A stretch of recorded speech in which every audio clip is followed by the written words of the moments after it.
आप देख रहे हैं श्री हरि कृपा आश्रम चैनल। संस्थापक स्वामी श्री हरि चैतन्य पुरी जी महाराज।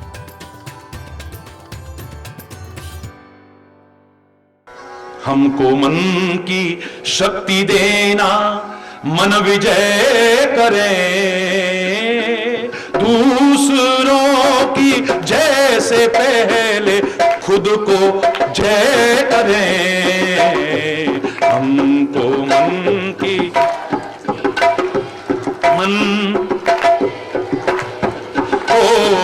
दूसरों की जय से पहले खुद को जय करें। हमको मन की शक्ति देना, भेदभाव अपने दिल से साफ कर सके,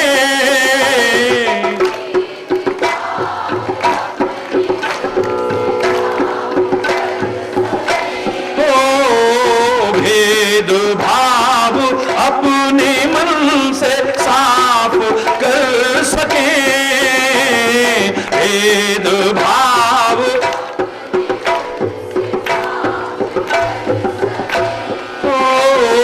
दूसरों से भूल हो तो माफ कर सके, दूसरों से कर सके।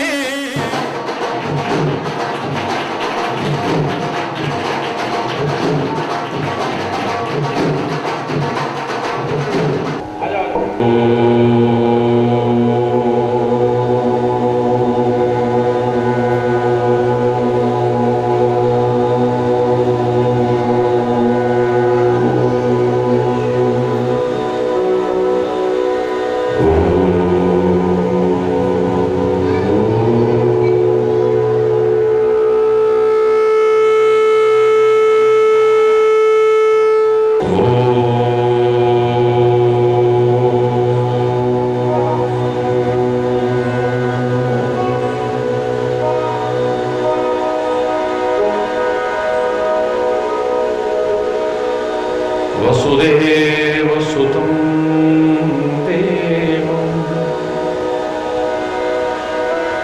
कंस चाणूरमर्दनं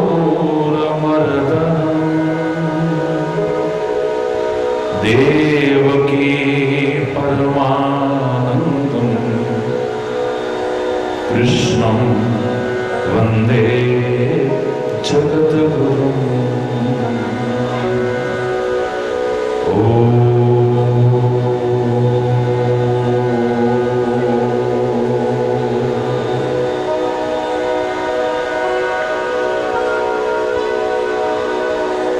जय जय राधा रमण हरि बोल, जय जय राधा रमण हरि बोल, जय जय राधा रमण हरि बोल, जय जय राधा रमण हरि बोल,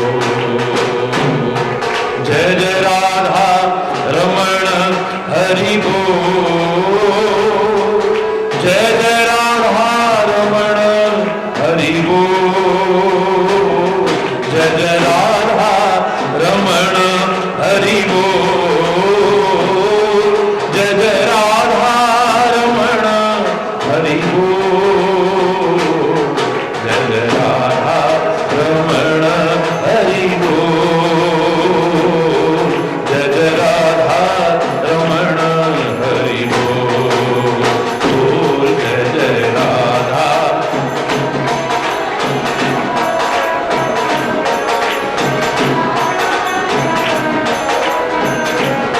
जय जय राधा रमण हरि बोल, जय जय राधा रमण हरि बोल, जय जय राधा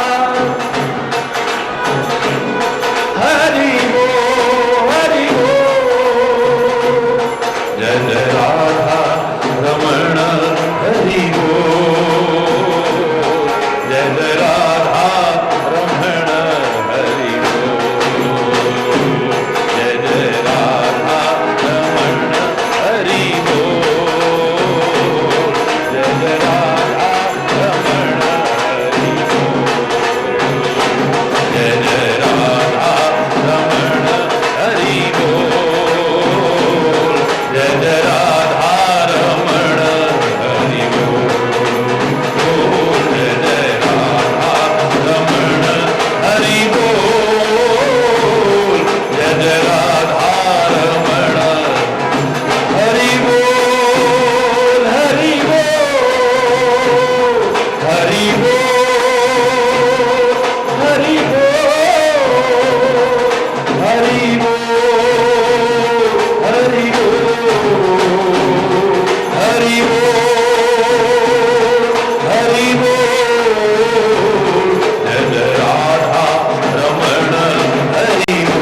हरि बोल।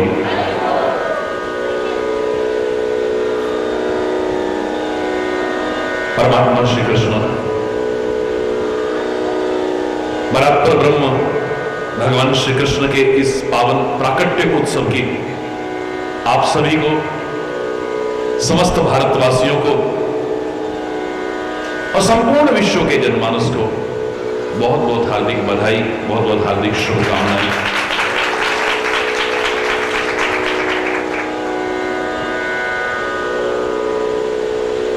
परमात्मा श्री कृष्ण पूर्ण ब्रह्म, परमात्मा श्री कृष्ण भक्तों को आनंदित करने के लिए, धरा का भार उतारने के लिए, संतों की रक्षा के लिए, अधर्म के विनाश के लिए सदैव की तरह इस धरा पर आते रहे, आ रहे हैं और आगे भी आते रहेंगे। सौभाग्यशाली है आप और हम सभी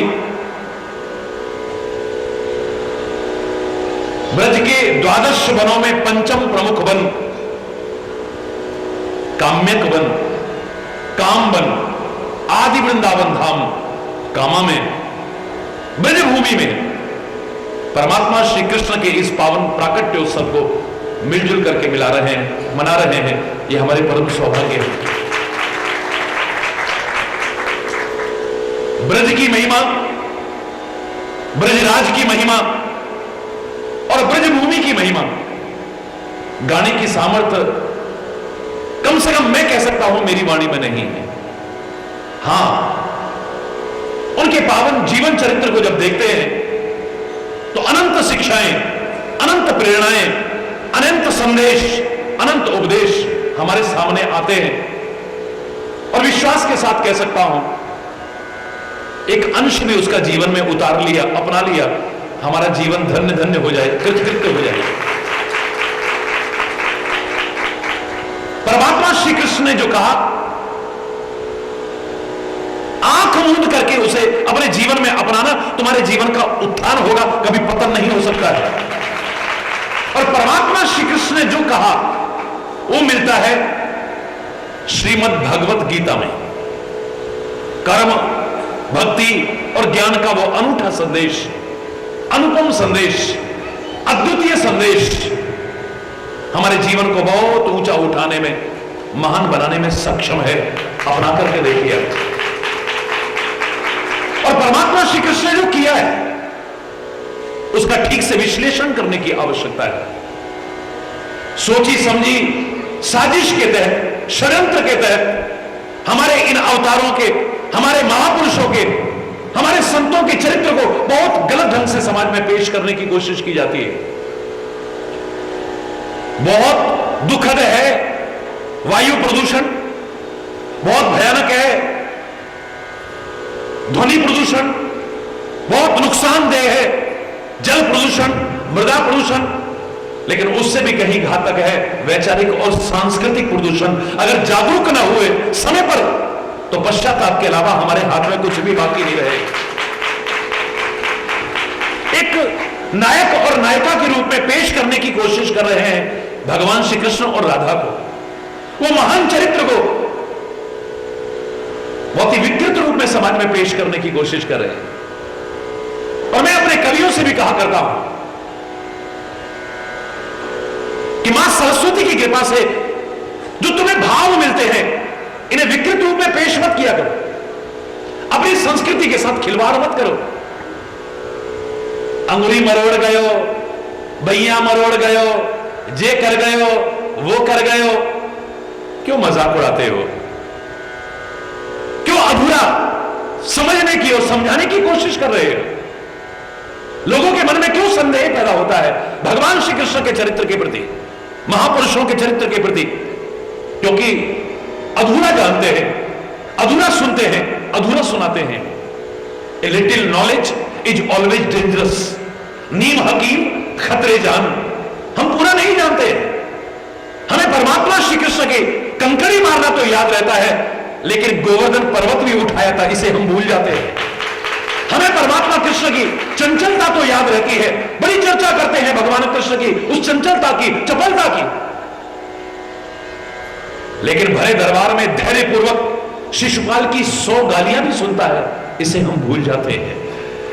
हमें उसकी बांसुरी तो याद है, वो मीठी मीठी तान तो याद है, लेकिन चक्र भी है उसके हाथ में, इसे हम भूल जाते हैं। अपनी बहन बेटियों को, ब्रज की उन बालाओं को समझाने के लिए, क्योंकि ब्रज में राक्षस भी थे, ब्रज भूमि में बंदर भी बहुत थे, नग्न होकर के स्नान करना उचित नहीं है। कोई राक्षस आकर के तुम्हारे वस्त्र हरण करके ले गया, ये बंदर तुम्हारे वस्त्रों को हरण करके ले गए, तुम नग्न के होकर के कैसे अपने घर जाओगे? नन्हे से बालक के मन में कोई विकार नहीं है, कोई विकृति नहीं है। भगवान श्री कृष्ण की वो बाल लीलाएं 6 वर्ष की अवस्था तक की है मात्र। बहुत कम लोग जानते हैं 6 वर्ष का नन्हा बालक उस समय मन में गलत विकार नहीं रखता था। आज टेलीविजन देख करके, अश्लीलता और फूहड़पन देख करके होश संभालते ही बच्चों के मन में विकार आ सकता है, लेकिन उस समय 6 वर्ष तो क्या, मेरे शायद 60 वर्ष के बच्चे के अंदर भी, बड़े के अंदर भी कभी विकार के दर्शन नहीं होते थे। वो देखते देखते इतना परिवर्तन आया है। क्या संदेह करेंगे हम? अपनी बहन बेटियों को समझाने के लिए उन्होंने चीर हरण किया, बिल्कुल किया, निसंदेह किया है। हम इसकी चर्चा तो बहुत करते हैं, लेकिन भरे दरबार में एक वस्त्र में लिपटी उस रजस्वला नारी का, जिसका अपमान किया जा रहा था, नग्न करने की कोशिश की जा रही थी, उसका चीर भी बढ़ाया, यहां तक कि चीर का अवतार धारण कर लिया, इसे हम भूल जाते हैं। अपना और अपने साथियों का चुरा चुरा करके, मक्खन खा करके पेट भरना तो हमें भगवान कृष्ण का याद है। शायद हम ये भूल जाते हैं कि हमारे ग्रंथों ने जहां माखन चोरी की लीलाओं का वर्णन किया है, चित्त चोरी की लीलाओं का वर्णन किया है, वहां श्री कृष्ण के जो स्वरूप का वर्णन किया है वो खाली माखन चोर का नहीं है, वो खाली चित्त चोर का नहीं है। चोर नहीं, चोरों का सरदार भी कहने में हमें शर्म नहीं है, संकोच नहीं है। हम भगवान श्री कृष्ण को चोरों का सरदार भी कह सकते हैं, लेकिन मक्खन चुराने के कारण नहीं, चित्त चुराने के कारण नहीं। अनेक जन्मार्जित पाप चोरम चोराग्रगण्यम सिरसा नमामि। जो जन्म जन्मांतर के पाप जैसे ही उसके सन्मुख होते हैं, चोर चोरी कर लेता है, हरण कर लेता है, जिसके कारण उसका नाम हरि पड़ा है, उसके चरणों में प्रणाम करते हैं। जन्म जन्मांतर के पाप जो राम जी कहते हैं, सन्मुख हो जीव मोहि जबहि जन्म कोटि अघनाश ही तबहि। जैसे ही जीव मेरे सन्मुख होता है, जन्म जन्मांतर के इसके पाप हरण कर लेता हूं, इसके दुखों का हरण कर लेता हूं, इसके क्लेशों का हरण कर लेता हूं, चोरी कर लेता हूं। हरि बोलना, वो चुरा लेता है हमारे पाप, वो चुरा लेता है हमारे दुख, वो चुरा लेता है हमारे क्लेश, वो चुरा लेता है हमारी विपदाएं, जिसके कारण हम उसे चोर नहीं, चोरों का सरदार भी कहते हैं। और ये जानने के बाद तो श्रद्धा बढ़ती है, कभी घटती नहीं।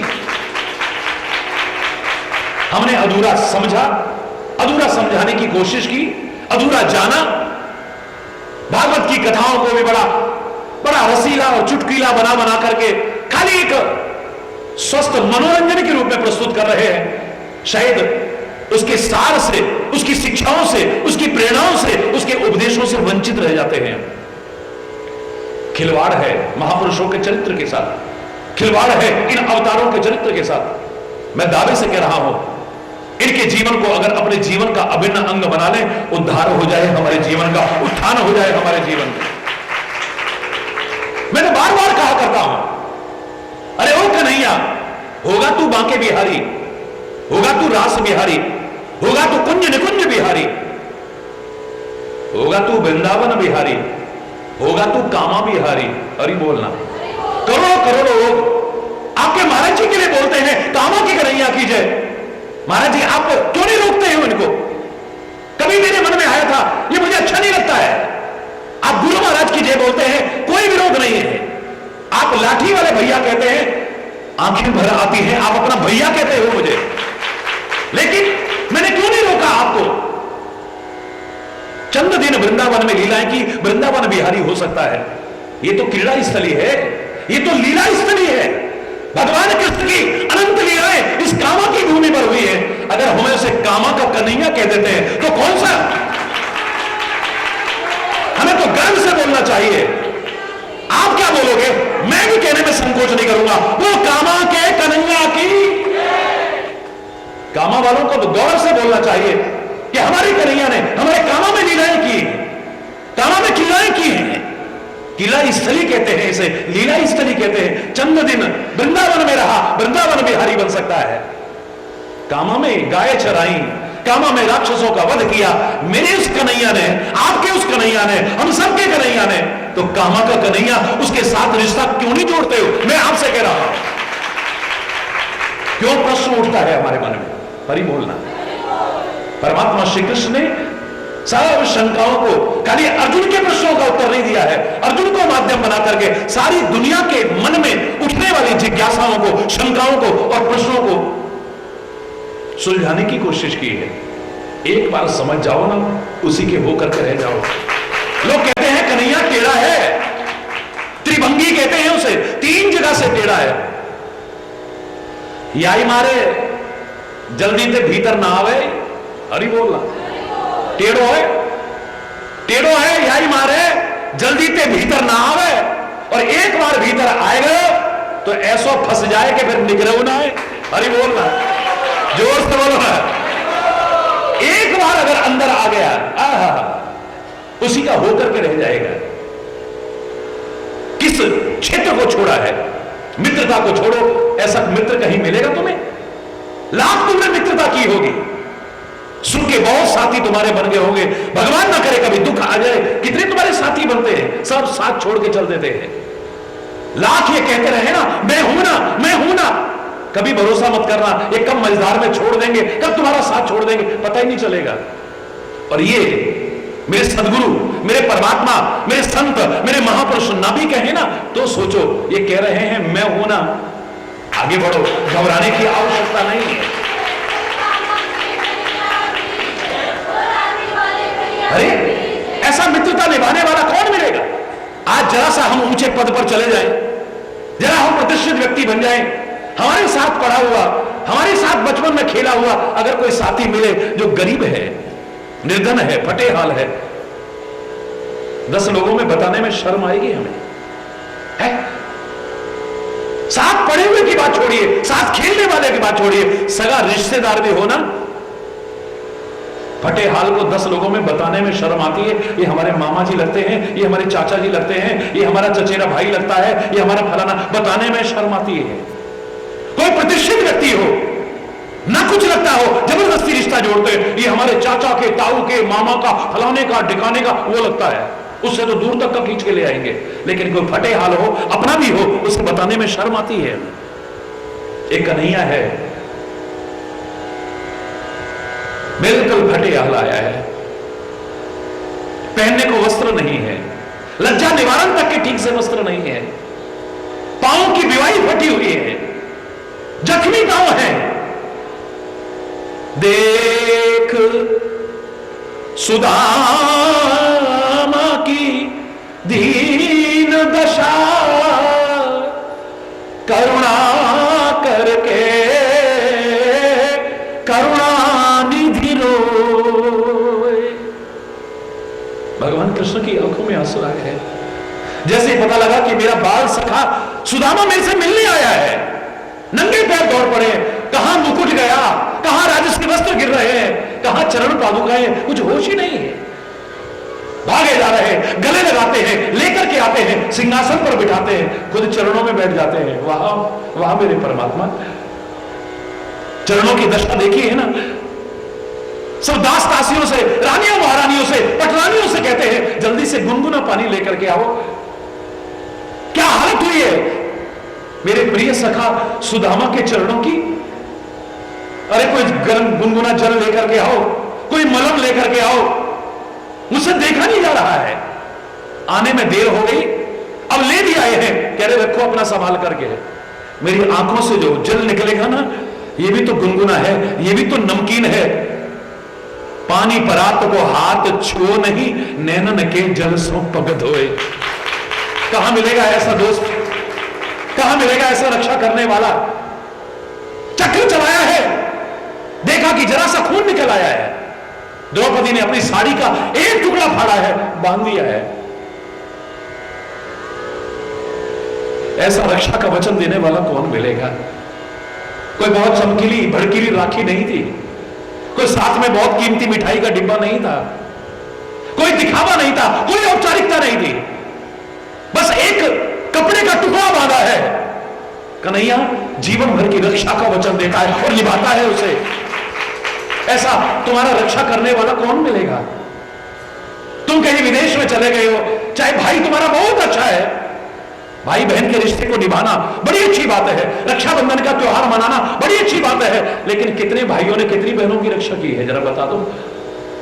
बाहर गए, कुछ दुर्घटना हो गई, कौन बचाएगा तुम्हें? भाई बचाने आएगा? बोलो ना। यहां से दूर कहीं पढ़ने गए हो, कौन बचाने आएगा तुम्हें?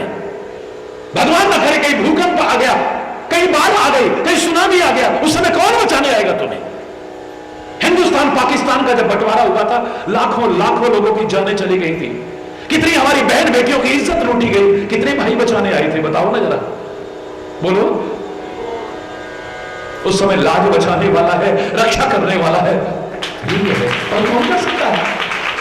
शायद इसीलिए हर संबंध में हमने उसी पर आरोपित किया है, तुम्हें मातास्य पिता तुमेव, तुम्हें बंधुस्य सखा तुमेव, तुम्हें विद्या द्रविणम तुमेव, तुम्हें सर्वम मम देव देव। माता भी तू ही है, पिता भी तू ही है, भाई भी तू ही है, सखा भी तू ही है, धन भी तू ही है, सर्वस्व तू ही है। अगर तेरे साथ सारे रिश्ते हो, क्या कह रहा है?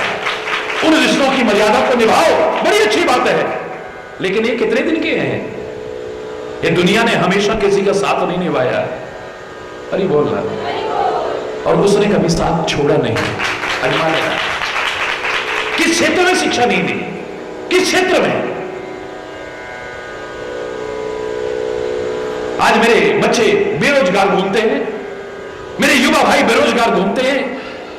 भगवान कृष्ण कहते हैं सीखो मेरे जीवन चरित्र से, मैं परमात्मा हूं, छोड़ इस बात को। नंद कुमार बन के आया हूं ना, नंद को लाला, नंद को छैया हूं। नंद भी वाको नाम पड़े, जाके घर में 9 लाख गैया हूं मैं। अरे बोलना, ये नंद नाम नहीं, उपाधि थी उस समय। 9 लाख गाय, आप गाते भी हो, 9 लाख गैया नंद बाबा के नित नयो माखन हो। 9 लाख गैया नंद बाबा के नित नयो, 9 लाख गाय हैं। अरे बोलना, एक हैसियत है? ध्यान देना, आज के बेरोजगार नवयुवकों को जब मैं देखता हूं, मुझे नजर आता है विश्लेषण करने के बाद इनकी बेरोजगारी का प्रमुख कारण क्या है? पहला, जनसंख्या ज्यादा बढ़ गई है। अरे बोल, बेतहाशा साधन इतने हैं, उपयोग करने वाले इतने हैं, नौकरियां इतनी हैं, एप्लीकेशन भरने वाले। अरे बोलना, पहला कारण। दूसरा कारण, बड़ा काम करने की घर में सामर्थ्य नहीं है और छोटा करने में शर्म आती है। अरे बोलना, जोर से बोलो ना। ज्यादातर बेरोजगार क्यों घूम रहे हैं हमारे भाई, हमारे बच्चे क्यों घूम रहे हैं? नौकरी मिलती नहीं है, बड़ा काम करने की सामर्थ्य नहीं है, छोटा करने में शर्म आती है। अरे वो त्रिलोकपति परमात्मा भी मानव बनकर के, बालक बनकर के तुमको सिखा रहा है कि घर में अगर गाय चराई जाती है, मुझे गोपाल बनने में भी कोई संदेह नहीं है। घर की हैसियत से चलो, घर में तुम्हारी जैसी सामर्थ्य है उसके अनुसार चलो तुम। अगर घर में गाय चराई जाती है, मुझे गोपाल बनने में कोई शर्म नहीं, कोई संकोच नहीं है, लेकिन गंवार ग्वाला बनना मुझे पसंद नहीं। गाय चराते चराते चराते चराते भी मस्तिष्क के ज्ञान को इतना ऊंचा उठाया है, मस्तिष्क के चिंतन को इतना ऊंचा उठाया है कि महाभारत की युद्ध भूमि में जब इसमें से गीता का ज्ञान निकला तो दुनिया वाह वाह कर उठी, वाह वाह कर उठी, वाह वाह कर उठी। घर में सामर्थ्य गाय चराने की है, गाय चराते हैं, कोई शर्म नहीं, कोई संकोच नहीं, लेकिन गंवार ग्वाले बन करके नहीं, और अपनी क्षमताओं को इतना बढ़ाते जाते हैं, अपनी योग्यताओं को इतना बढ़ाते जाते हैं, एक दिन द्वारिकाधीश बन करके भी दिखा देते हैं। तुम चाहो तो आगे बढ़ने के अपने मार्गों को प्रशस्त करो, लेकिन वर्तमान में जो साधन है उसके अनुसार चलो ना। इतनी सामर्थ्य होते हुए भी कभी सिला हुआ वस्त्र नहीं पहना इस भूमि में कान्हा ने, कभी पैर में चरण पादुका नहीं पहनी मेरे कन्हैया ने, क्यों? इतनी गरीबी, इतनी भूखमरी, इतने असहाय लोग, इतने असमर्थ लोग, उनके बीच में अगर मैं साधन संपन्न होकर के रहूंगा, अपनत्व का रिश्ता नहीं जुड़ पाएगा कभी भी। बड़े बड़े लोग भी यहां आते ना, महाराज जी आप बड़े सिंपल रहते हो, बड़े सादा रहते हो, एक बच्चा भी आपके गले लगने की कोशिश करता है। महाराज जी लोगों से तो लोग डरते हैं, दूर भागते हैं, एक गोदी का बच्चा भी आपके गले लगने की कोशिश करता है। अगर मैं वैभव में रहूंगा ना, हरि बोलना, विलासताओं में रहूंगा ना, तो आपके साथ जो आपने रिश्ता जोड़ा है ना, लाठी वाला भैया, ये अपनत्व का रिश्ता कायम नहीं कर पाऊंगा फिर। हरि बोल। फिर हर एक को गले नहीं लगा पाऊंगा बिना किसी भेदभाव के। मेरे परमात्मा श्री कृष्ण प्रमाण सहित कह रहा हूं कि उन्होंने कभी चरण पादुका नहीं पहनी। मेरे साथी, मेरे गोप ग्वाल, इनके पास पहनने तक को वस्त्र नहीं है, खाने तक को नहीं है, इतने पीड़ित थे ब्रजवासी लोग। और मैं इतना साधन संपन्न रहूं, क्या मित्रता हो पाएगी हमारी? लोग कहेंगे अरे पता नहीं अपने आप को क्या समझता है, ये मेरे करीब भी आने में संकोच करेंगे। अब हर ब्रजवासी कहता है कन्हैया हमारा है, कन्हैया हमारा है, कन्हैया हमारा है। जिनके चरण कमल कमला के करतल से ना निकलते देखा, उनको ब्रज करील कुंजों में कंटक पथ पर चलते देखा। लक्ष्मी के कोमल कोमल हाथों से जिसके चरण कभी निकलते नहीं थे, उसको इस ब्रजभूमि में नंगे पांव कांटों और कंकड़ों पर चलते देखा है। धन्य है। और कभी उसने सिला हुआ वस्त्र नहीं पहना है, प्रमाण सहित कह रहा हूं। क्योंकि जब कभी होती थी ना वैसी बात, मैया यशोदा से शिकायत की किसी ने आके, तो क्या कहते थे कन्हैया, ये ले तेरी लकुटी कमरिया बहुत ही नाच नचायो, हे मैया मोरी मैं नहीं माखन, बोलो ना, हे मैया मोरी मैं नहीं। ये ले तेरी लकुटी कमरिया, यानी पास में क्या होता था, एक होती थी लाठी और एक होता था कंबल। हरि बोलना। ले तेरी लकुटी और कमरिया, सिला हुआ वस्त्र नहीं है। हरि बोलना। बहुत ही नाच नचायो मैया मोरी मैं नहीं। आज हम कन्हैया के मंदिर बनाएंगे, सोने के हीरे जवाहरात के मुकुट लगाएंगे। हरि बोलना। बड़े बड़े कीमती आभूषण बनाएंगे। मुझे कई बार लगता है कि हमारी रक्षा क्या करेगा, अब तो इसको रक्षा की जरूरत पड़ गई। जिस मंदिर में हीरे जवाहरात सोना चांदी होगा, बाहर गार्ड खड़ा होगा, हर एक को अंदर नहीं घुसने देगा। बोलो ना है? अरे वहां तुम्हें जाना था, ए परमात्मा मेरी रक्षा करना, वहां तो उसी को रक्षा की सिक्योरिटी की जरूरत पड़ गई। हरि बोलना। ये अपनत्व का रिश्ता तभी हो सकता है जब सादगी हो, सरलता हो, सहजता हो, अपनत्व हो, वात्सल्य हो। और मेरे परमात्मा ने लुटाया है, मेरे परमात्मा ने लुटाया है। राम रूप में वनवासी बन करके राजा विराज होते हुए भी तापस वेश विशेष होकर के बन के एक एक ऋषि मुनि को, बन के एक एक जीव को अपने गले लगाया है। कन्हैया ने भी सबको अपने गले लगाया है। हरि बोल रहा। कई लोग तो संदेह करते हैं, भगवान प्रकट हो गए, भगवान प्रकट हो गए। अरे परमात्मा निराकार है, निर्गुण है, अजन्मा है, उसको मनुष्य बनकर के आने की क्या आवश्यकता है? हरि बोलना। उसको मनुष्य बनने की क्या आवश्यकता है? वो मानव बनकर के क्यों आएगा? कोई कहता है सन ऑफ गॉड आते हैं, कोई कहता है पीर पैगंबर आते हैं, एक पता नहीं हिंदुस्तान में कहते हैं भगवान भी अवतार लेके आ जाते हैं। ले, उसको अवतार लेकर के आने की आवश्यकता क्या है? अरे उसके पास इतने गण हैं, उनको भेज दे। अगर पृथ्वी का भार हटाना है, संतों की रक्षा करनी है, राक्षसों का वध करना है, इतने के लिए उसको आने की क्या आवश्यकता है? ध्यान से सुनना। किसी ने मेरे से प्रश्न किया एक बार, बहुत साल पहले। सारे कहते हैं पीर पैगंबर आते हैं, संत महापुरुष आते हैं, सन ऑफ गॉड आते हैं, एक आप लोग कहते हो भगवान ही आ जाते हैं।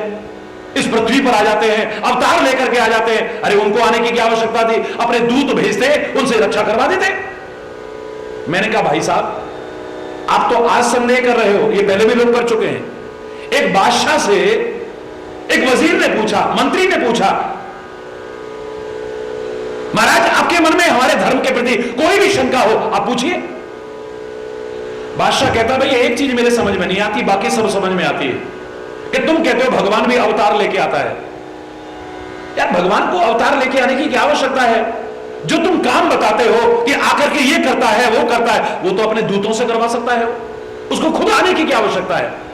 मंत्री ने कहा महाराज इसका जवाब मैं कुछ दिन बाद दूंगा आपको, थोड़ी सी मोहलत दे दीजिए, आप इसका जवाब जरूर दूंगा आपको। बोले ठीक है। कुछ दिन बीत गए, बादशाह के बेटे का जन्मदिन था, शहजादे का जन्मदिन था। मंत्री आया, आकर के प्रार्थना करने लगा, महाराज अगर आपकी कृपा हो जाए तो अपने शहजादे का जन्मदिन इस बार हम नौका विहार करते हुए नदी में मनाना चाह रहे हैं, नदी में नाव में हम मनाना चाह रहे हैं, अगर आपकी इजाजत हो जाए तो। बादशाह बोला कोई बात नहीं।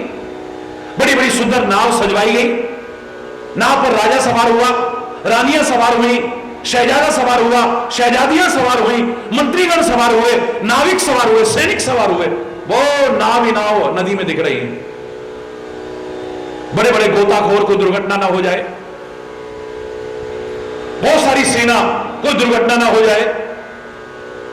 बादशाह का जिगर का टुकड़ा, इकलौता इकलौता शहजादा, उसका जन्मदिन था। बड़ी खुशी चल रही है, बड़ा आनंद आ रहा था। आगे निकलते गए नदी में, अचानक मंत्री आया, अपनी नाव को आगे लेकर के आकर के कहने लगा, जहांपना अगर आपकी आज्ञा हो तो शहजादे को मैं थोड़ी देर के लिए ले जाए, अगर आप कहो तो थोड़ी देर के लिए आप मेरी गोदी में दे देंगे, मैं अपनी नाव में इसको घुमाना चाह रहा हूं। बादशाह बोले ले जाओ, कोई बात नहीं। बादशाह ने अपना शहजादा दे दिया उसकी गोदी में, उसने अपनी नाव में लिया और नाविक को इशारा करा, तेजी से नाव चलाओ, और तेजी से नाव को जल्दी जल्दी चला करके ले जा रहा। बादशाह की नजर वहां अपने जिगर के टुकड़े पे, ध्यान देना, लगातार नजर वहीं पर है। अचानक कुछ ऐसा हुआ कि बादशाह तो घबरा गया। दूर जाती हुई नाव को रोकने को मन कर रहा था, शहजादे से दूर जाना रहने को मन नहीं कर रहा है। अचानक कुछ कहता, उससे पहले एक दुर्घटना हो गई। अचानक क्या देखता है, किसी ने शहजादे को नदी में फेंक दिया। परी बोलना, अब तो हालत खराब। आप देखा रहा ताब, बादशाह तो कूद पड़ा नदी में कूदा, गहराई में डुबकी लगाता हुआ आगे बढ़ा और जाकर के अपने शहजादे को पकड़ा और किनारे पर लाया। बाहर लाकर के जब उसका पानी निकालने लगा, थोड़ी सांस में सांस आई, ये तो उसका हम शक्ल पुतला है, ये मेरा शहजादा नहीं, शहजादे की शक्ल जैसा पुतला है। त्योरियां छोड़ गई बादशाह की, तलवार निकाल ली। ये बेहुदा मजाक किसने किया है मेरे साथ? ये भद्दा मजाक करने की किसने जरूरत की है? किसकी मौत आई है? मंत्री आगे आया, हाथ जोड़ के कहता है, महाराज ये अपराध मुझसे हुआ है, क्षमा चाहता हूं। तुम्हारी इतनी जरूरत, तुमने इतना बेहुदा मजाक हमारे साथ किया। बोले महाराज मैं क्षमा चाहता हूं, अगर मेरी कोई गलती हो तो गर्दन काट देना, लेकिन पहले मेरी बात अवश्य सुन लीजिए। क्या बात है? बोले महाराज आपने एक प्रश्न किया था कि भगवान के इतने दूत हैं, उनको भेज करके अपने भक्तों की रक्षा क्यों नहीं कराता? उसको स्वयं पृथ्वी पर आने की क्या आवश्यकता है? क्या उसके पास कोई सेना नहीं है? क्या उसके पास संत महापुरुष नहीं है? कोई पीर पैगंबर नहीं है जो खुद उतर आता है? बोले हां मैंने प्रश्न किया था, उसका इस मजाक से क्या संबंध है? बोले महाराज मैंने आपसे कहा था कुछ दिन बाद उत्तर दूंगा, आज वो दिन आ गया है। क्या उत्तर हुआ? बोले महाराज आपके पास इतनी सेना है, इतने गोताखोर हैं, अगर आपको पता लगा था कि आपका शहजादा नाव नदी में डूब रहा है, आप उनको इशारा करते ना, उनसे कहते जाओ बचाओ मेरे शहजादे को। आप क्यों कूदे? आप क्यों कूद पड़े खुद? हाय मेरा बेटा था, मेरे बेटे को कुछ हो जाता तो, मेरे जिगर के टुकड़े को कुछ हो जाता तो।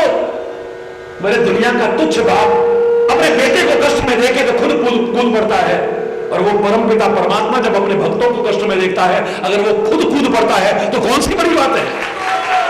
वो खुद अवतार लेकर के आ जाता है तो कौन सी बड़ी बात है? वो अवतार लेकर के आता रहा, आ रहा है और आगे भी आएगा। अवतार का तात्पर्य क्या है? अवतरण यानी नीचे उतर आना। जो सबसे ऊंचे पद पर है, जिसकी वजह से हम ऊपर वाला कहते हैं उसे, वो नीचे उतर आता है हमको सिखाने के लिए, हमारे जैसा बनकर के सिखाने की कोशिश करता है। अनंत प्रेरणाएं, अनंत संदेश, अनंत शिक्षाएं, अनंत उपदेश परमात्मा ने अपने जीवन चरित्र के द्वारा हमको देने की कोशिश की है।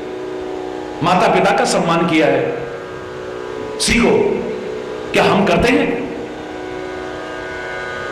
भाई के साथ इतना प्रेम है, क्या हम करते हैं? अपने गुरुजनों का इतना सम्मान किया है, क्या हम करते हैं? अपनी संस्कृति का इतना सम्मान किया है, क्या हम करते हैं? हम क्या बन पाएंगे? हम क्या कर पाएंगे? हम अभाव का रोना रोते हैं, पिछड़े इलाके में हैं इस बात का रोना रोते हैं, हम गरीब हैं इसका रोना रोते हैं। मेरा कन्हैया जेल में पैदा हुआ, और ही बोलना कहां पैदा हुआ? कारागार में। भादों आधी रात शाम ने लियो जेल अवतार।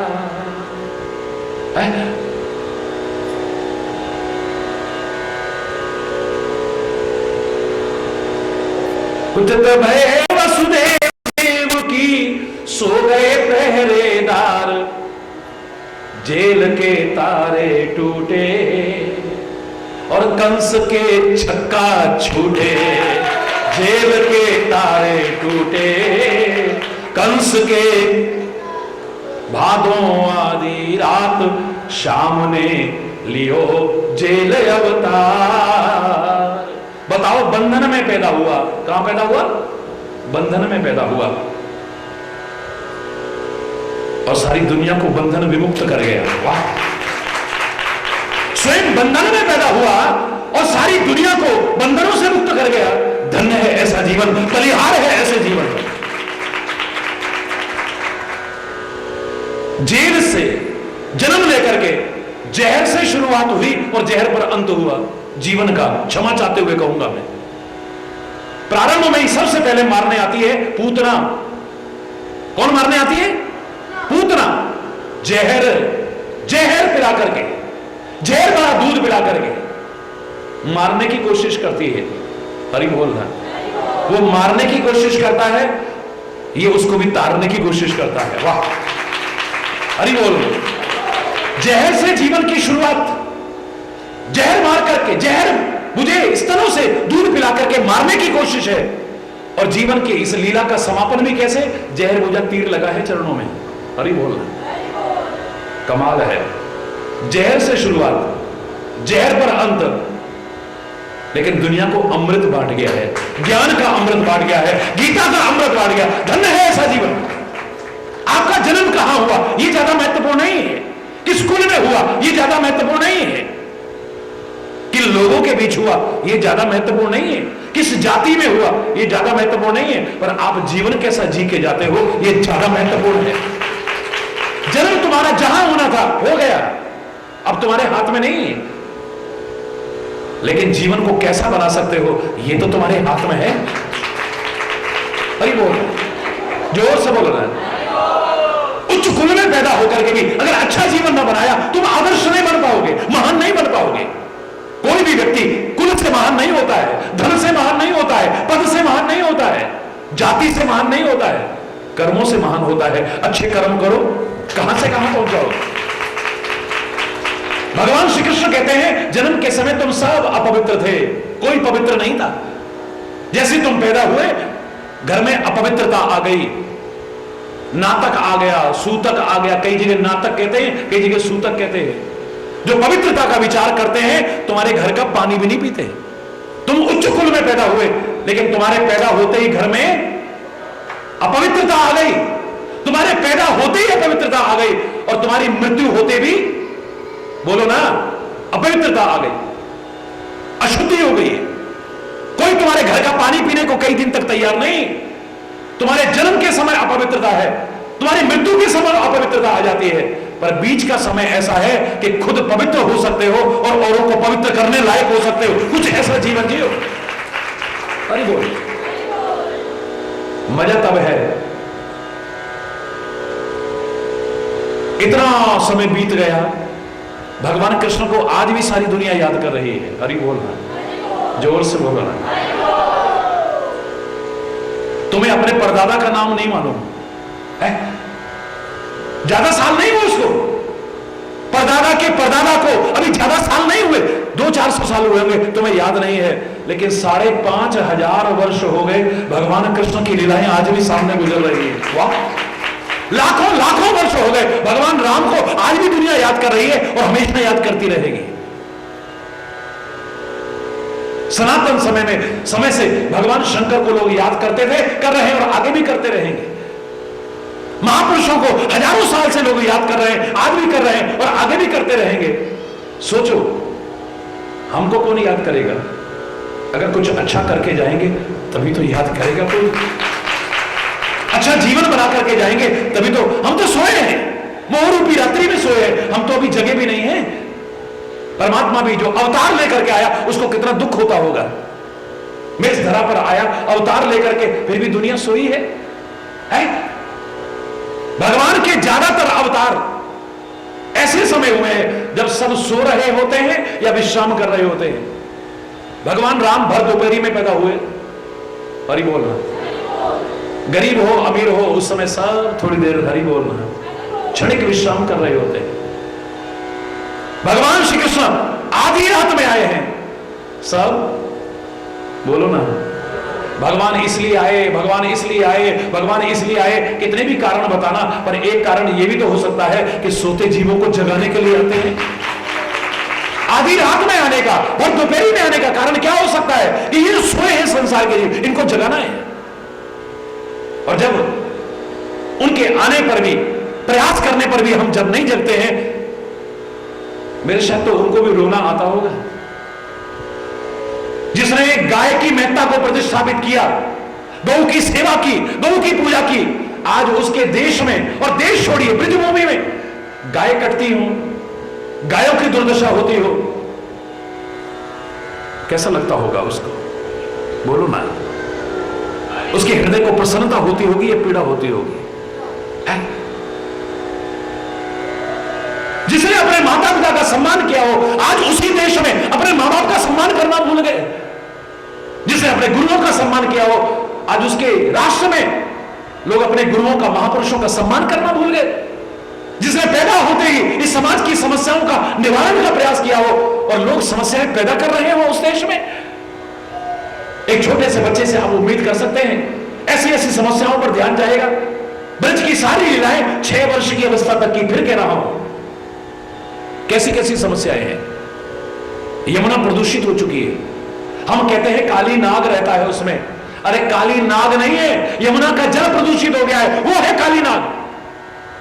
काली नाग को नथने का तात्पर्य यमुना के प्रदूषण को दूर करके प्रदूषण मुक्त करने की कोशिश ये भगवान श्री कृष्ण ने की है।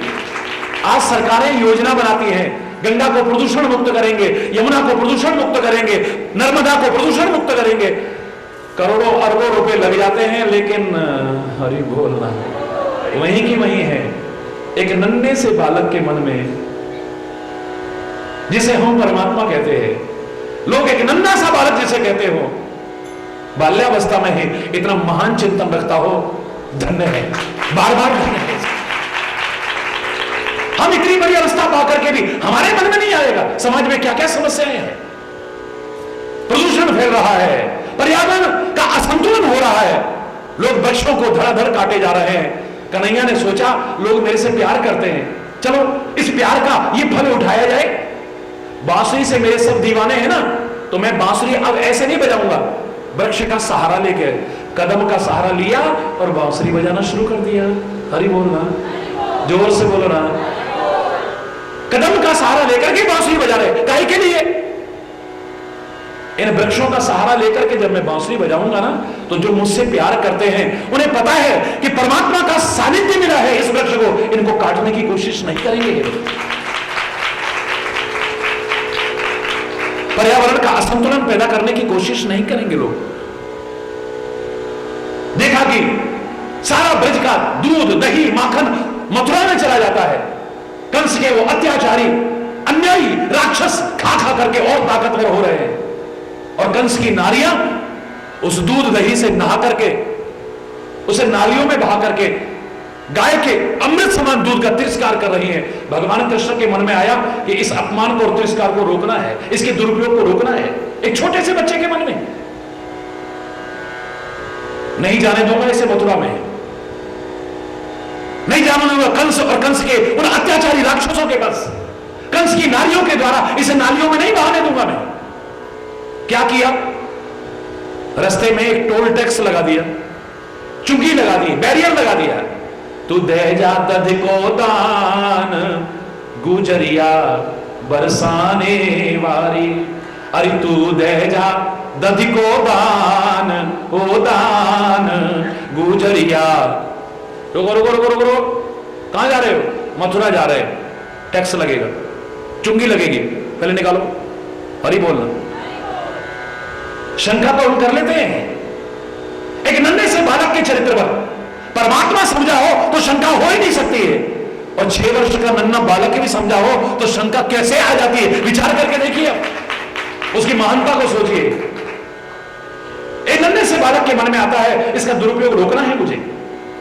हम तो कहेंगे ल काय के भगवान थे, कनकड़ियां मारते थे, मटकियां फोड़ते थे, है? काय के भगवान थे, चोरी करके माखन खाते थे, काय के भगवान थे, ऐसा करते थे, काय के भगवान थे, ऐसा करते थे। जानने की कोशिश की कभी? उन्होंने कहा कि इस दूध दही का, माखन का दुरुपयोग रोकना है मुझे, इसका अपमान और तिरस्कार रोकना है मुझे। टैक्स लगाया, लेकिन उस समय भी टैक्स चोर होते थे, चुंगी बचा के भागते थे उधर से उधर से। पहले तो बन ही बन थे, आज चंद स्वार्थों के लिए बन खत्म कर दिए हमने। हरी बोल रहा। जब मैंने यहां वृक्षारोपण अभियान शुरू किया, कभी कभी तो आता हूं ना, वैसे तो यहां का आकर्षण प्रतिपल मेरे हृदय में रहता है, निसंदेह, इसमें कोई शक की बात नहीं।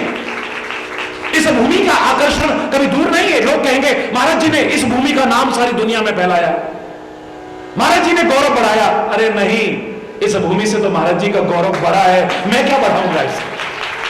हरी बोल रहा। मुझे इस भूमि पर जन्म लेने का अवसर मिला है, रहने का अवसर मिला है, आने का अवसर मिला है, वास करने का अवसर मिला है। ये तो मेरे परम सौभाग्य है। इसके कण कण से जो मुझे मिला है, इसका ऋण लाख जन्म लेकर के भी मैं चुका नहीं सकता हूं। हरि बोल रहा। जब मैं लगाने लगा, लोगों ने अरे इतने बंदर हैं, यहां पेड़ कहां रहते हैं महाराज जी? आपने देखा नहीं कहीं पर पेड़ होते हैं यहां पे? मैंने कहा बंदर अपना काम नहीं छोड़ते तो तुम अपना काम क्यों छोड़ते हो? तुम अपना काम करो, तुमको अपना काम करने दो ना। हरि बोल ना।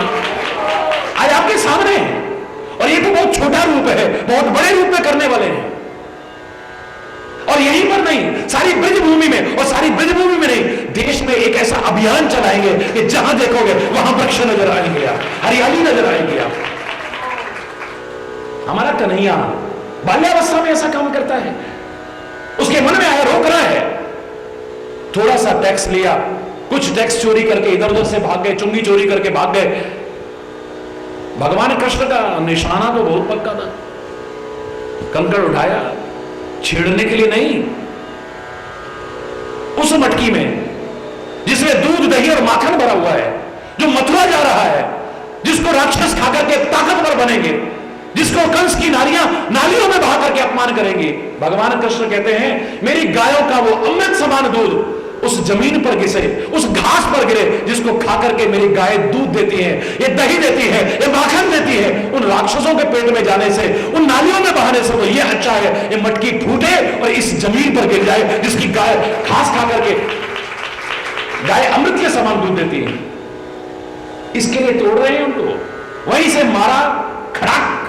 हरि बोलना। तुम शंका करते हो, जिनकी मटकी फोड़ी उनको तो कोई शक नहीं है। वो क्या कहते हैं? मेरी मटकी में मार गयो ढेला, मेरो शाम बड़ो अलबे। वाकू तो कुछ दिक्कत ना है भैया, वाकू का कुछ परेशानी ना है, वो तो आनंद में वो रह रही है। अरे मेरे भाग जग गए, मेरे भाग जग गए, मेरा माखन चुराया, मेरा माखन गिराया, मेरा माखन लुटाया, मेरे को इस लायक समझा परमात्मा ने, मैं तो उसका ऋण कभी चुका ही नहीं सकती हूं। मेरी मटकी, वो तो नाच रही थी, वो नाच रही है आनंद विभोर। तुम शंका कर रहे हो। हरि बोलना, जोर से बोलो ना। और जोर से बोलो ना, हाथ उठा करके बोलिए।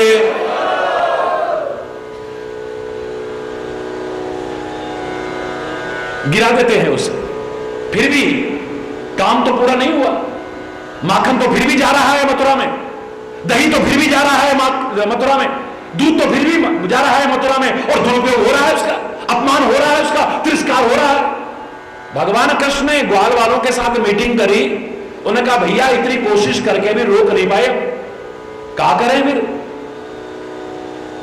सर्वसम्मति से एक निष्कर्ष निकला, बोले ऐसा करो घर में दे साफ करो, हरि बोलना, ना रहे बांस, अरे ये तो आती है सबको, बोलो ना जरा, ना रहे बांस ना बजे बांसुरी। अरे अब घर में थे माखन खाए जाएंगे, दहिया खा जाएंगे और लुढ़का जाएंगे, तो कहां ले जाएंगे ये मथुरा में? कहां जाएगा कंस के राक्षसों के पेट में? कहां उसकी नालियां नालियों में बहा करके इस अमृत समान दूध और दही का तिरस्कार करेगी? नहीं देखा जाता है। एक नन्हे से बालक के मन में आता है, गाय के अमृत समान दूध दही और माखन का तिरस्कार नहीं होने देना है। हम समाज की ज्वलंत समस्याओं के लिए क्या कर रहे हैं? कितनी कितनी समस्याएं हमारे सामने मुंह खोल करके गए सुरसा जैसा मुंह फैलाती जा रही हैं। हम बस देखते हैं और आगे चल देते हैं। हरि बोलना, कौन बवाला करे, अरे छोड़ो यार, हम काहे को चक्करों में पड़े। हरि बोलना, हम उसका प्राकट्य उत्सव मनाने की कोशिश कर रहे हैं जिसने अपने लिए नहीं सबके लिए कुछ करने की कोशिश की। अपनी तो उसे परवाह ही नहीं है। लोग शंका करते हैं, अरे कितनी चैन की बांसुरी बजाता था, कितनी चैन की बांसुरी बजाता था, कैसी कैसी लीलाएं करता था। अरे कन्हैया ही हो सकता है, पैदा हुआ जेल में, पैदा होते ही पूतना मारने आ रही है, कभी अगासुर मारने आ रहा है, कभी बकासुर मारने आ रहा है, कभी रोमासुर मारने आ रहा है, कभी फलाना असुर मारने आ रहा है, और फिर भी चैन की बांसुरी बजाए, कदम कदम पर मौत का साया मंडराता हो, और फिर वो चैन की बांसुरी, वो कन्हैया ही हो सकता है। और कौन हो सकता है? जेल में पैदा हुआ हो, पैदा होते ही मां बाप से भी जुड़ गया हो, गोकुल में पहुंच गया है, गोकुल में भी चैन से कोई रहने नहीं दे रहा है, वहां से नंदगांव आ गया है, नंदगांव में भी नहीं रह पाया, कामा में आ गया है, यहां वन वन में गाय चराई है, विभिन्न राक्षसों का वध किया है, जिसका जीवन इतना संघर्ष परिपूर्ण हो, कदम कदम पर मौत का साया मंडराता हो, वो चैन की बांसुरी। हरि बोलना, मेरा कन्हैया ही हो सकता है। वो कौन हो सकता है? परमात्मा कृष्ण का चरित्र बड़ा अनुपम चरित्र है, दिव्य चरित्र है, प्रेरणास्पद चरित्र है, अनुकरणीय और अनुसरणीय चरित्र है। जो उन्होंने कहा उसमें तो कोई शक ही नहीं है, वो कहा वो गीता में है, और गीता के संदेश को तो दुनिया आज आश्चर्यचकित होकर के देखती है। उस छोटी सी गीता में सारे वेदों का सार भरा हुआ है, सारे ग्रंथों का सार भरा हुआ है। लेकिन उन्होंने जो किया है उसका भी पुनर्विश्लेषण करने की आवश्यकता है। उसके साथ ये खिलवाड़ करने वालों को सतर्क करने की आवश्यकता है, उनके चरित्र से छेड़छाड़ करने वालों को सतर्क करने की आवश्यकता है, जागरूक बनने की आवश्यकता है। परमात्मा श्री कृष्ण के चरित्र से दिव्य प्रेरणाएं लें, संदेश लें, उपदेश लें, अपने जीवन में उतारें, अपने भी जीवन को धन्य धन्य करने की कोशिश करें, धन्य धन्य करने की कोशिश करें। खाली ये उनके गुण गाने का हम काम कर लें और काम पूरा हो गया, मुझे नहीं लगता है। सरदार भगत सिंह ने ऐसा किया, सुभाष चंद्र बोस ने ऐसा किया, महात्मा गांधी ने ऐसा किया, राम प्रसाद बिस्मिल ने ऐसा किया, उन अमर शहीदों ने ऐसा किया, उन अमर शहीदों ने ऐसा किया, गुरु गोविंद सिंह जी महाराज ने ऐसा किया, गुरु तेग बहादुर ने ऐसा किया, महावीर स्वामी ने ऐसा किया, महात्मा बुद्ध ने ऐसा किया, भगवान कृष्ण ने, भगवान राम ने ऐसा किया। अच्छी बात है, आप उनके दिव्य जीवन को, महान जीवन को, बलिदानी जीवन को, समर्पित जीवन को भूले नहीं है, याद कर रहे हैं, लेकिन इतने से काम नहीं चलेगा। उन्होंने ये किया, उन्होंने किया, पर तू क्या कर रहा है? ये भी तो अंतरात्मा में झांकने की कोशिश करो। उन्होंने ऐसा किया, उन्होंने ऐसा किया, आज दुनिया याद कर रही है, घर घर में बधाइयां बज रही है। तुम्हारे घर में बच्चा पैदा हो, पता नहीं कितने लोगों को जन्म हो जाती होगी, कब पैदा हुआ, और आज भी घर घर में बधाइयां बज रही हैं, घर घर में लड्डू बज रहे हैं, घर घर में खुशियां हो रही हैं। कमाल है। कैसा वो जीवन रहा होगा, कैसा वो बालपन रहा होगा, कैसा वो चरित्र रहा होगा। सोचो जरा, लाख शंकाएं करने के बावजूद लोगों की श्रद्धा हटा नहीं पाई कोई, लाख प्रश्नवाचक चिन्ह लगाने के बावजूद, भगवान कृष्ण के चरित्र पर लाख उंगलियां उठाने के बावजूद कोई उनके प्रति अपार श्रद्धा को न कम कर पाया था, न कर पा रहा है और न कभी कब कर पाएगा। पर खाली उनके गुण गाने मात्र से काम नहीं चलेगा। हम उनको मानते हैं तभी तो उनके गुण गा रहे हैं, उनके लिए व्रत रख रहे हैं, उनकी पूजा करते हैं। मैं कहा करता हूं, एक मात्रा के अंतर से सारे लाभ से वंचित रह जाते हैं। हम माता पिता को मानते हैं, माता पिता की नहीं मानते। एक मात्रा का अंतर है बस। हम संतों को मानते हैं, संतों की नहीं मानते। गुरुओं को मानते हैं, गुरुओं की नहीं मानते। इन अवतारों को मानते हैं, अवतारों की नहीं मानते। हम रामायण, गीता, पुराण, बाइबल, गुरु ग्रंथ, वेद, पुराण, उपनिषदों को मानते हैं। इनकी भी मान ली होती हमारा जीवन ही कुछ और होता। दावे से कह रहा हूं, धन्य धन्य हो जाता हमारा जीवन, कृतकृत्य हो जाता हमारा जीवन। हरि बोलना, जरा जोर से बोलो ना। कितनी बार हमने कुंभकर्ण के पुतले जलाए, कितनी बार हमने रावण के पुतले जलाए, कितना पैसा फूका हमने, कितना टाइम बर्बाद किया अपना, कितना प्रदूषण फैलाया। सीखा क्या उससे? एक रावण पैदा हुआ था, आज तक उसकी दुर्दशा है। अभी घर घर में तो क्या, घट घट में रावण घुसा हुआ है। हरि बोलना, जोर से बोलना। अब एक मथुरा में कंस नहीं, घर घर में नहीं, घट घट में कंस तो आया हुआ है। जहां दैवत्व का वास होना चाहिए था वहां असुरत्व डेरा डाले हुए हैं, आसुरी प्रवृत्तियां डेरा डाले हुए हैं। उन पुतलों का दहन करने के साथ साथ काश अपनी असुरता का, अपने कंसत्व का, अपने रावणत्व का, इसका भी दहन कर दिया होता। अपनी बुराइयों को, अपनी विकृतियों को, अपने अंधविश्वासों को, अपनी रूढ़िवादिताओं को, अपने कुरीतियों को, अपने गंदे व्यसनों को भी जला के खाक कर दिया होता तो लाभ ही कुछ और होता। हरि बोलना। ये हमारे पूर्वज हैं। आज के वो तथाकथित वैज्ञानिक कहते होंगे मानव का पूर्वज तो बंदर था। हरि बोलना। वो मूर्खों को क्या मालूम, खुले शब्दों में कह रहा हूं, उन अज्ञानियों को क्या मालूम, उन अल्पज्ञों को, कम जानकारी रखने वालों को क्या मालूम। हमारे पूर्वज बंदर नहीं थे, हमारे पूर्वज राम है, हमारे पूर्वज कृष्ण है, हमारे पूर्वज शंकर है, हमारे पूर्वज दुर्गा है, हमारे पूर्वज वो महापुरुष है, हमारे ऋषि मुनि है। ये भारत कृषि प्रधान देश है, दुनिया जानती है पर अधूरा जानती है। ये कृषि प्रधान देश है और ऋषि प्रधान देश है। यहां पर ऋषि मुनियों का संदेश आया है। अगर ऋषि मुनियों के चरित्र को हटा दिया जाए, यहां से गीता, रामायण, गुरु ग्रंथ, कुरान, बाइबल को हटा दिया जाए, उन वेद पुराणों को हटा दिया जाए, उन तीर्थों को हटा दिया जाए तो भारत का दर्शन अधूरा हो जाएगा। याद रखना, परिपूर्ण। उन महापुरुषों के चरित्र को, उन संतों के चरित्र को अगर हटा दिया जाए, उन भक्तों के चरित्र को अगर हटा दिया जाए तो भारत की तस्वीर अधूरी रह जाएगी। हरि बोलना। कश्मीर से कन्याकुमारी तक, कच्छ से लेकर के बंगाल की खाड़ी तक, ऊपर से लेकर नीचे, दाएं बाएं, कहीं पर भी जाओ, इन दिव्यताओं के दर्शन आपको भारत में होते हैं। यही भारत की विशेषता थी, भारत की विशेषता है और भारत की विशेषता रहेगी। इन महापुरुषों को कमियां छुपाने की ढाल मत बनाना खाली। मैं बार बार कहा करता हूं कि ऐ परमात्मा, तू वृंदावन बिहारी है, बड़ी अच्छी बात है। तू रास बिहारी है, बड़ी अच्छी बात है। तू बांके बिहारी है, बड़ी अच्छी बात है। तू कामा बिहारी है, बड़ी अच्छी बात है। तू कुंज निकुंज बिहारी है।